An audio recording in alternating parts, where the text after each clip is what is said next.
11차 시 박정희 1960년대 이야기입니다. 시안중학교입니다.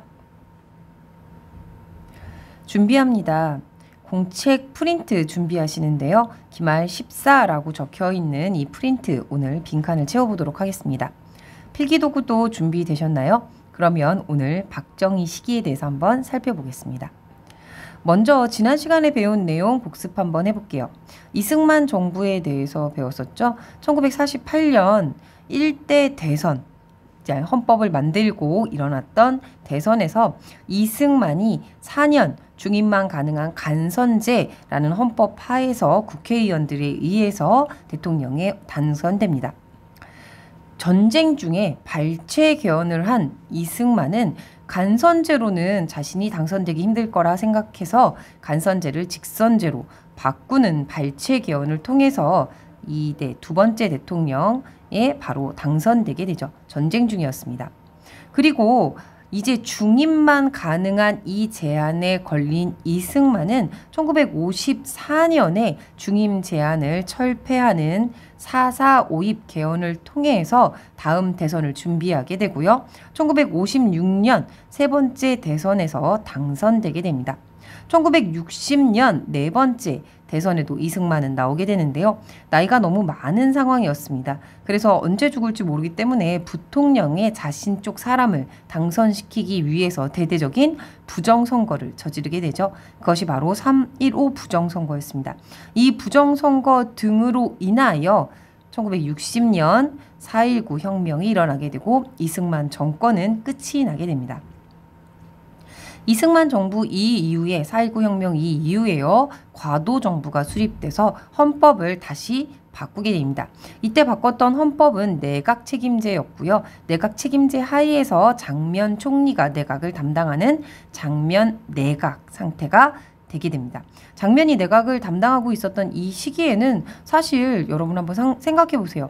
그 일제강점기가 끝나고 미군정 시기 이후에 이승만 정부가 들어서고 6.25 전쟁이 일어나고 굉장히 휘몰아치고 있는 상황에서 많은 사람들이 직접적으로 자신의 요구를 한 번에 내뱉을 수 있는 기회였습니다. 그러다 보니까 굉장히 혼란스러워 보이는 양상이었는데요. 이 혼란을 꿰뚫고 한 세력이 일어나게 됩니다. 오늘은 그것에 대한 이야기입니다. 1960년대 박정희인데요. 사실 이번 주에 여러분 온라인 수업으로 배우게 될 내용은 박정희 시기만입니다. 1960년대부터 1970년대까지 박정희 정권이 권력을 잡고 있었던 시기였거든요. 크게 1960년대와 1970년대 분위기가 좀 사뭇 다르기 때문에 1960년대와 1970년대로 한번 나누어서 설명드려보도록 하겠습니다. 오늘은 1960년대입니다. 오늘의 핵심은 대통령이 된 군인에 대한 이야기입니다. 1961년으로 한번 가볼게요. 5월 16일이었습니다. 육군소장 박정희 등 군인 세력들은요. 바로 육군소장 박정희의 모습입니다. 이제 우리가 한번 세력을 잡아보자 라고 쿠데타를 계획했습니다. 그 좀 문서 같은 데 남아있는데 보면은요. 61년도 4월 19일에도 그 4.19 혁명 기념 시위 같은 게 열릴 거니까 그때 기회를 노리자. 아니다. 5월 10일에도 한번 노리자. 라고 해서 이 이전에 한번 2번 정도의 쿠데타 이렇게 군사 정변을 일으킬 작전을 세웠었는데 뜻대로 되지 않다가 5월 16일 날 성공하게 되는 것이 5.16 군사 정변입니다. 박정희 등 군인 세력들이 권력을 잡게 되는데요. 공공의 안녕 질서를 유지하기 위해 비상계엄을 선포한다. 라고 하면서 박정희 등 군인 세력들이 군사혁명위원회를 만들어서 새벽에 서울의 주요 거점을 장악하게 됩니다. 결과는 장면 내각이 붕괴되고 군인이 정치라는 군정이 시작이 되게 되는데요. 이 당시에 국무총리였던 장면 그리고 대통령이었던 윤보선이 있고 사실 이 군사정변을 일으킨 군인들은 4,000명이 채 안 되는 한 3,600명 정도였다고 해요. 나머지 군인들과 대통령 그리고 국무총리는 무엇을 하고 있었던 걸까요? 약간 방심하고 있었던 거 아니냐라고 얘기하게 되는데요. 장면 국무총리가 그 당시 육군참모총장이었던 사람한테 어떻게 돼가고 있는 일이냐라고 이 2번 번이나 물었대요. 그랬더니 육군참모총장은 별일 아니다, 신경 쓸 일 아닙니다 라고 보고했다고 합니다. 그래서 장면은 진짜 신경을 안 쓰고 있다가 새벽에 군인들이 서울을 주요 거점을 점령하게 되자 수녀원으로 몸을 숨겼다고 합니다. 그리고 아무것도 손대지 않았다고 하는데요. 그럼 대통령이었던 윤보선은 무엇을 하고 있었냐?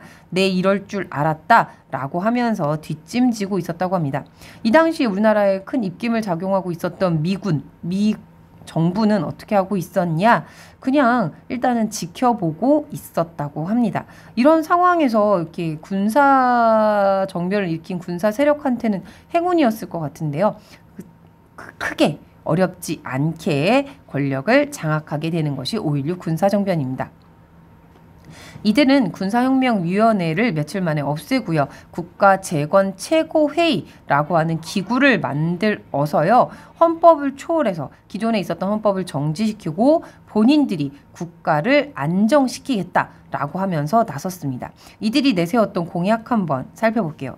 이 군인들의 모습인데요. 지방행정조직까지 모두 다 군인이 장악하게 됩니다. 모든 행정조직, 중앙행정조직뿐만 아니라요. 한번 혁명 공약 살펴볼게요.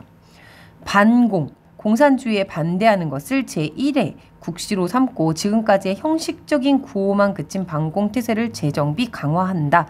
공산주의에 반대하는 걸 핵심으로 삼는다라고 얘기했습니다.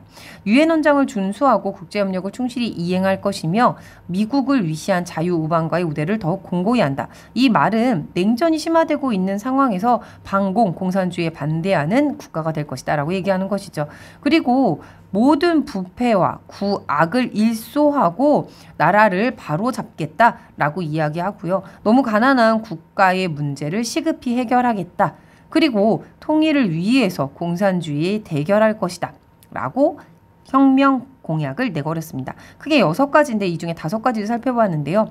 이 군사 정권이 권력을 잡으면서 내세웠던 핵심 내용은 이 2가지라는 걸 알 수 있습니다. 공산주의에 반대하고 국가를 재건하겠다라는 것이죠. 그래서 사람들한테 뭔가를 보여줘야 됐습니다. 우리가 그냥 권력을 잡은 게 아니라 뭔가 진짜 나라를 위해서 권력을 잡은 거야 라는 걸 보여주기 위해서 이런 쇼를 벌였는데요. 나는 깡패입니다. 국민의 심판을 받겠습니다. 라고 하면서 그 당시에 가장 유명했던 깡패 중에 한 명인 이정재, 목에다가 이정재라고 사람들이 다 알고 있었거든요. 씌운 다음에 시가 행진을 하게 합니다. 이 뒤에는 그를 따르는 깡패들이 이렇게 잡혀서 오게 되는데요. 이거 볼 사람들이 이거 뭐야? 국가가 깨끗하게 바뀌나? 깡패가 없어지나? 라고 생각하고 있었을 거예요.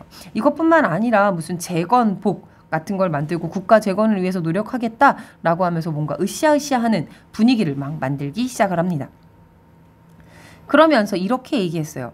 이와 같은 우리의 과업이 국가를 안정되게 만들면 참신하고도 양심적인 정치인들에게 언제든지 정권을 옮겨주고 이양하고 옮겨주고 우리는 본연의 임무에 군인으로 갈 것이다 라고 이야기합니다. 그래서 이 당시에 막 그 장면 내각 당시에 너무 혼란스러워서 걱정했던 많은 사람들이 이 5월 달에는요, 뭐 나라가 좋아지나? 라고 생각했대요. 실제로 세계사에서 볼 때 터키나 뭐 이런 나라에서 군인들이 권력을 잡으면서 국가가 좀 뭔가 이렇게 건전하게 그리고 약간 발전하는 모습을 보였거든요. 우리나라도 이렇게 되나 보다 라고 하면서 군인들에게 기대를 했다고 합니다. 그런데 이 사람이 이제 이 당시 박정희의 모습이거든요. 2년 후에 1963년 여름에 민간에게 정권을 이양하겠다라고 하기까지 했어요. 그런데 정말 그의 마음이 그랬을까요? 속마음은 어땠을까요? 이렇게 이야기하면서 그 당시에 그 국가재건 최고위원회 말고 진짜 실세라고 불리웠던 중앙정보부에서는요. 그 박정희 쪽에서 권력을 가져가기 위한 밑작업을 시작했습니다. 뭐 예를 들면 이런 거죠. 기성 정치인이 모든 정치 활동을 금지시킵니다. 모든 정치 활동을 금지시켜서 원래 있었던 정치인들이 정치를 못하게 하는 것이죠. 그리고 민주공화당이라는 정당을 창당을 해요. 그리고 정당의 주인은 누가 됐을까요? 박정희 등 세력이 되려고 했던 거죠. 그리고 정치활동 정화법이라는 걸 만들어서요. 부적격 시 6년 동안 정치를 못하게 하겠다라고 이야기합니다. 이렇게 이야기하는 것 자체가 원래 있었던 정치인들을 꼼짝 못하게 하고 본인들이 나서겠다라고 하는 밑밥을 깔았다라고 볼 수 있는데요. 1962년이 되자 개헌을 하게 됩니다. 이 원래 내각 책임제에서 다시 대통령 중심제로 법을 바꾸게 되고요. 임기는 4년, 중임만 가능한 직선제, 그리고 부통령을 없애는 개헌안을 만들게 됩니다. 이 개헌안에 따라서 63년도에 이제 총선을 치렀어야 됐는데요. 그럼 그동안의 개헌의 역사를 한번 잠깐 살펴볼게요. 1948년에 헌법이 제정돼서 대통령제 4년 중임만 가능하고 간선제였죠. 그러다가 발췌 개헌을 통해서 직선제로 바뀌었고요. 4.4.5 개헌을 통해서 초대 대통령에 한해 중임 제한이 없어졌습니다. 그러다가 4.19 혁명이 일어나고 60년에 내각 책임제로 개헌이 됐다가 62년에 4년제 중임만 가능한 직선제로 다시 대통령제로 바뀌게 된 것입니다. 어떻게 좀 잘 정리가 되시나요? 그러면 아직 군인이 대신 정치하고 있는 이 임시 상황 속에서 어떻게 사건이 전개되는지 살펴보도록 할게요. 1963년이 됐습니다. 박정희 등 군사 세력이 약속했던 그 시기가 된 것이죠. 박정희는 63년 초기에 본인이 군복을 벗고 안타깝지만 내가 나라를 위해서 출마 선언하겠다라고 선언했습니다. 그러자 군 내부에서는 깨끗하게 그만둬라, 그냥 나와라, 이것이 우리의 군대의 목표다라고 얘기하게 되죠. 그러자 박정희는 알았다, 내가 참여하지 않겠다, 군인도 중립을 선언하겠다라고 멋지게 이야기합니다. 이러면 정말 민주적으로 넘어가나? 라고 생각했는데요. 그 다음날 바로 군이 군정을 연장해달라, 우리가 군대를 계속, 우리 군인이 나라를 계속 지키게 해주세요, 연장 요구를 시위하게 됩니다. 이건 아마 그쪽에서 시켰겠죠. 박정희 쪽에서 시켰던 것 같아요. 아니나 다를까 그 다음날 박정희가 군정을 연장하는 걸 국민투표하자라고 선언을 하게 됩니다. 이렇게 되면은 이제 군인이 계속 임시로 나라를 다스리는 체제가 계속 돼 갈지도 모르는 상황이었던 거죠. 그러자 미국 대사가 박정희를 만나고요. 이 국민투표하자는 보류가 됩니다. 그리고요. 1963년 5월 공화당, 민주공화당이라는 당을 만들었다고 했잖아요. 전당대회에서 박정희를 대통령 후보로 지명하고 10월 15일 날 대선을 치르자라고 결정을 하면서 63년 일단 마무리가 되게 됩니다. 그리고 10월 15일 날 대통령 선거가 실제로 치러지게 되죠. 1963년 대통령 선거를 치렀을 때 나왔던 후보는 박정희와 그 다음에 장면 내각의 대통령이었던 윤보선이었습니다. 여기 결론부터 나와 있는데요. 박정희는 46%, 윤보선은 45%, 진짜 근소한 차이로 박정희가 권력을 잡습니다. 이 당시에 윤보선이 박정희는 예전에 공산주의 세력이었다, 실제로 약간 그 공산당에 가입한 적이 있거든요. 그러면서 공격을 하게 됩니다. 그러자 박정희는 더 이상 아니다 라고 이야기하곤 했는데요.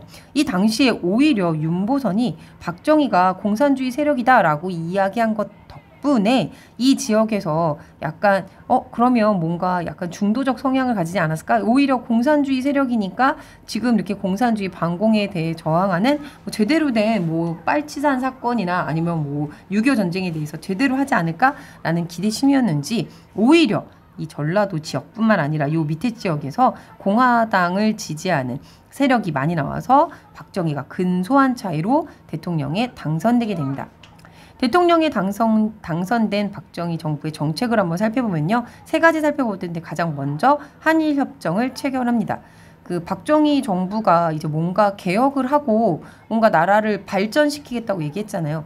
그런데 너무 턱없이 돈이 부족한 거예요. 그래서 박정희 정부는 한일협정을 통해서 일본에게 돈을 받던지 아니면 돈을 빌려오든지 해서 경제를 개발하자라고 마음을 먹게 됩니다. 그래서 1965년 한일협정을 하게 되는데 그 내용을 먼저 살펴볼게요. 일본이 한국에 10년간 3억 달러를 무상으로 제공받고 2억 달러는 빌려오겠다. 청구권, 그러니까 우리가 일제강점기 때 입었던 모든 피해에 대한 보상 문제를 완전히 해결하겠다 등등의 내용을 체결하게 됩니다. 이 내용은 근데 여러분 좀 말이 안 되는 게요. 그 무상으로 3억을 주겠다고 하는 것도 돈으로 주겠다고 하는 게 아니라 생산물과 용역을 주겠다라고 하는 거예요. 그러니까 일본의 물건이나 아니면 사람을 들여와서 그거에 대한 우리가 지배를 받겠다, 그러니까 일본의 지원을 받겠다라고 하는 건데 결과적으로 그러니까 예를 들면 이런 설명 드릴 수 있을 것 같아요. 1호선이 일본의 지원으로 이 당시 1960년대 70년대 1호선이 깔리게 되고 1호선이 운행을 하게 됩니다. 지하철 1호선이 운행을 하게 되는데요. 고장 나거나 아니면은 뭐 앞으로 고칠 일이 있다거나 하면은 일본 사람들이 와서 일본 물건, 일본 부품이 와서 고쳐주고 해야 되는 거예요. 그렇게 되고요. 2억은 또 장기 차관, 이자를 내고 돈을 빌린 상황이었습니다. 그러다 보니까 이런 상황에서 1호선 여러분 잘 생각을 하면서 얘기 들어보세요. 13억 달러를 일본이 결국 투자를 하게 되는데요. 이 이후에 우리가 오히려 일본한테 205억 달러의 돈이 일본으로 흘러 들어가게 돼요. 뭐 고쳤거나 아니면 뭐 경제적으로 지원을 한다거나 이럴 때마다 일본에게 오히려 의지하게 되면서 우리나라의 돈이 일본으로 흘러 들어가게 되는 그런 기반이 되는 게 오히려 한일협정이었습니다. 이렇게 한일협정이 결과적으로도 나빴고 이 당시에 봐도 굉장히 나쁜 청구권 문제를 완전히 없애겠다라고 하는 나쁜 협정이었거든요. 그러다 보니까 사실 이 당시 우리나라는요. 일본과 미국 이렇게 셋이 있었을 때 일본은 조선병합은 국제법상 정당하다. 그래서 우리가 오히려 조선한테 도움을 준 거니까 한국은 오히려 돈을 갚아야 된다라고 주장했고요. 그러니까 미국은 일본을 중심으로 아시아 공산화를 막자라는 생각밖에 없었습니다. 이 당시에 우리나라를 일본이 지배한 건 불법이고 사과하고 배상해라 라고 하는 처지였는데 한일협정은 오히려 일본 입장에서 일본 편을 들은 협정이었다고 생각할 수 있는 그런 조항들이었던 거죠. 앞에서 보셨다시피요.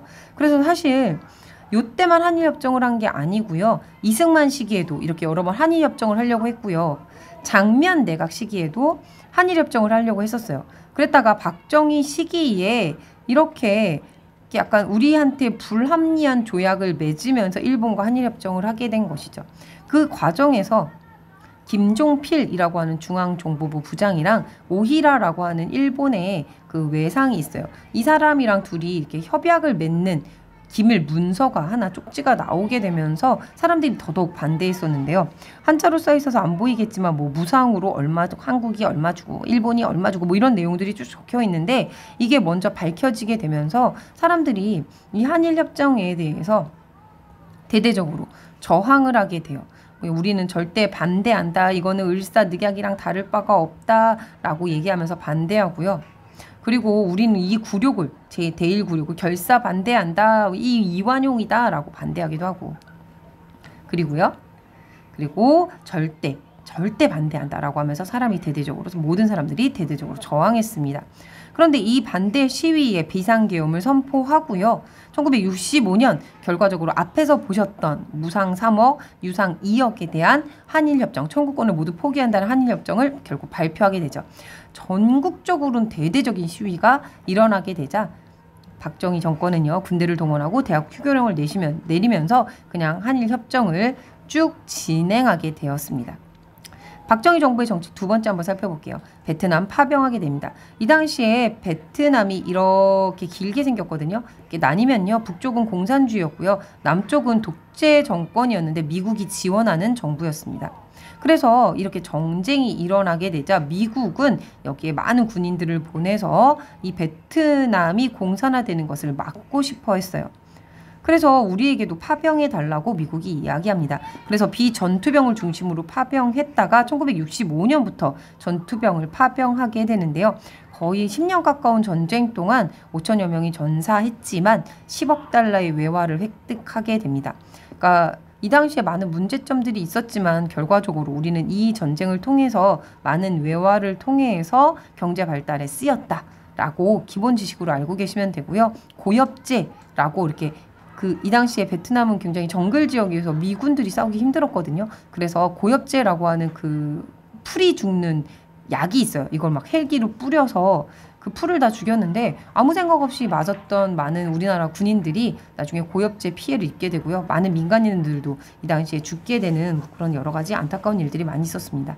사진 하나를 볼게요. 이 당시 우리나라 항구에서 떠나는 베트남 군인으로 파병되어 떠나는 사람들의 모습입니다. 이분들이 베트남에 가서 안타깝게 많이 죽기도 하고 사실 우리나라에서 이 전쟁은 그렇게 정당한 전쟁이라고 인권적으로 보기는 어렵거든요. 그런데 이 전쟁의 과정에서 많은 분들이 우리나라 그 장병들이 희생되시면서 이분들이 벌어온 돈으로 경부고속도로도 놓고 경제 발전에 이바지했다. 라고 이야기하고 있습니다. 선생님 아버지가 올해 75세인데 이때 파병되셨다 오셨어요. 그래서 약간 지병이 있고 그러신데 좀 안타깝긴 하지만, 그리고 좀 그렇긴 하지만, 예, 이 전쟁은 이렇게 우리나라에서 평가받고 있습니다. 박정희 정부의 정책 세 번째 한번 살펴볼게요. 그 독일에도 광부와 간호사를 보냈어요. 이 당시에 그 막 1km 밑에 내려가셔서 막 30 몇 도가 넘는 그 지하에서 더운데 그 돈을 벌어서 우리나라로 보냈던 그러니까 광부분들과 간호사분들입니다. 한국에서 이렇게 굉장히 이렇게 있다가 그러니까 독일에 파견되셔서 간호원으로 막 시체를 닦기도 하고, 가장 그 독일 간호원들이 하기 싫어하는 일들을 하면서 많은 외화를 벌어서 한국으로 보냈던 분들이라고 하는데요. 뭐 이런 여성분도 있었대요. 아이 셋을 낳는데 남편이 죽은 거예요.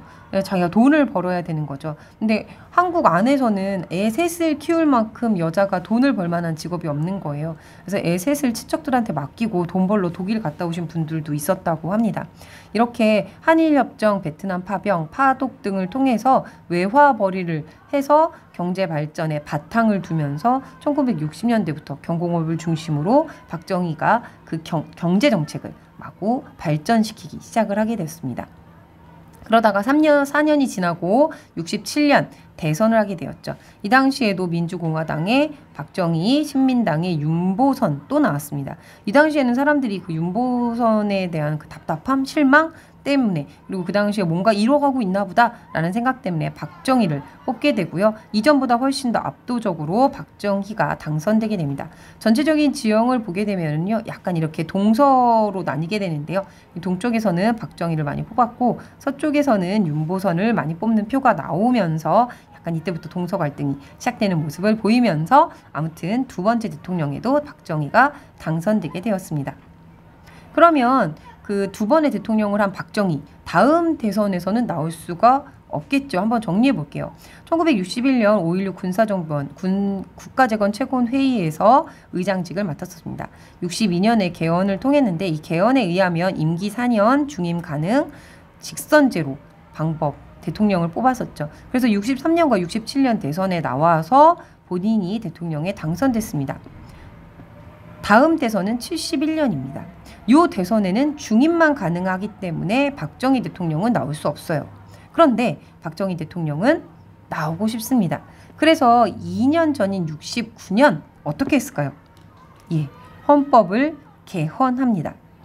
이 1969년 개헌은 대통령을 3번까지 가능하게 만드는 개헌이었는데요. 이 당시에 그 반대당, 신민당에서 크게 반대했어요. 그래서 국회의장석, 여기서 망치를 땅땅땅 두들겨야 개헌을 할지 국민투표로 넘어갈 수 있는데 이거를 다 막고서 아예 개헌을 반대하고 있었습니다. 그러자 그 민주공화당이라고 하잖아요. 그 박정희 쪽을 지지하는 당의 의장이 알았다, 나중에 다시 얘기하자라고 하면서 쉬었다 가자라고 이야기합니다. 근데 진짜 쉬어가는 줄 알고 여기서 이렇게 지키고만 있었는데 나머지 당원들이, 국회의원들이 바깥으로 나가서 대기하고 있다가 별관에 모여서 삼선 개헌이 가능한 투표안을 올리자라고 상정을 하게 됩니다.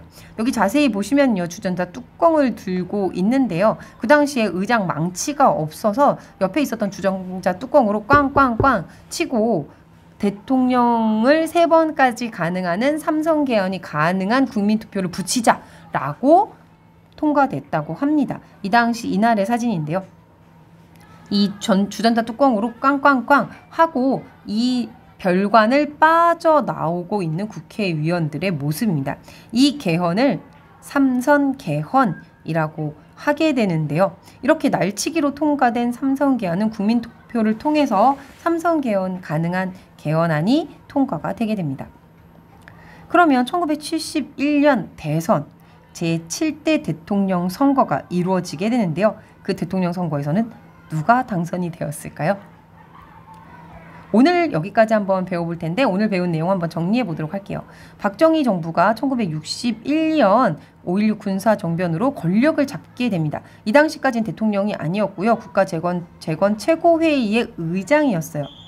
62년에는 헌법을 바꿔서 대통령제로 바꾸게 되고요. 방공과 경제 개발을 내세우게 되죠. 그리고 63년도 5대 대선에서 박정희 대통령이 당선이 되고요. 한일협정, 베트남 파병, 파독 등을 경제 개발의 핵심으로 내세우면서 외화를 벌어오게 됩니다. 그리고 67년 6대 대선에서도 박정희 대통령이 당선되게 되죠. 다음 대선에선 나오면 안 됐는데 69년 삼선 개헌을 통해서 삼선까지 개헌이 가능하다. 삼선까지 가능하다. 대통령 선거에 나올 수 있다라고 개헌을 하게 되면서 박정희 정부가 60년대 그 마지막을 점을 찍게 됩니다. 빈칸을 한번 이제 그럼 채워볼게요. 기말 14입니다. 그러면 먼저 살펴볼게요. 5.16 군사정변을 통해서 1961년 군인 세력이 권력을 잡게 되고 군정이 시작됩니다. 내세운 거는요. 반공과 국가 재건이었어요. 이 당시에 그 국가를 운영하는 중심 기구는요. 국가재건 최고회의라고 하는 기구였습니다. 이름은 긴데요. 국가를 재건하는 최고회의였다라고 기억하시면 되고 초헌법적 기구였습니다. 이렇게 2년 정도 유지가 되는 사이에 개헌을 하게 됩니다. 1962년 대통령 중심제로 개헌을 하게 되죠. 선출 방법은 직선제, 임기는 4년, 중임만 가능하다였습니다. 적을 시간 한 5초 정도 드릴게요. 하나, 둘, 셋, 넷, 다섯. 적으셨나요? 그러면 그 이후에 한번 살펴볼게요. 개헌은 지금 보시다시피 직선제랑 4년 가능했고요. 첫 번째 박정희가 당선되고요. 두 번째 박정희가 당선됩니다. 여기까지는 크게 헌법이 틀리지 않았어요. 법적으로 불법이 아니었습니다. 한일협정, 베트남 파병, 파독 등을 통해서 재원을 마련해서 경제 개발에 집중하고 있었던 시기였어요. 다음 대통령 선거에도 나오고 싶었던 박정희는요. 삼선 개헌을 하게 해서 중임 조건을 폐지했습니다. 그리고 1971년 4년 있다가 대통령 선거를 치르게 되는 것이죠. 박정희는 당연히 나왔겠죠. 그럼 71년 선거에서 박정희가 당선됐을까요? 이거는 다음 시간에 한번 살펴보도록 할게요. 옮겨 적으셨나요? 다 5초 세고 오늘 영상 끝내도록 할게요. 하나, 둘, 셋, 넷, 다섯. 다 적으셨죠? 오늘 영상은 역시 끝났습니다. 줌에서 한번 여러분 잘 적었나 확인해 보도록 할게요.